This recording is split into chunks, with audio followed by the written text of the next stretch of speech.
మొరటోడు అని వాళ్ళు వీళ్ళు ఎన్నెన్ని అన్న పసి పిల్లవాడు నవ్వాడు.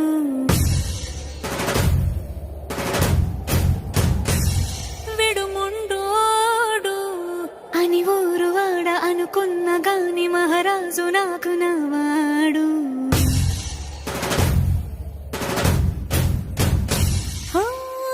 మాట పెడుసైనా మనసులో వెన్న రాయిలా ఉన్నవాడిలోన దేవుడెవరికి తెలుసును నాకన్నా.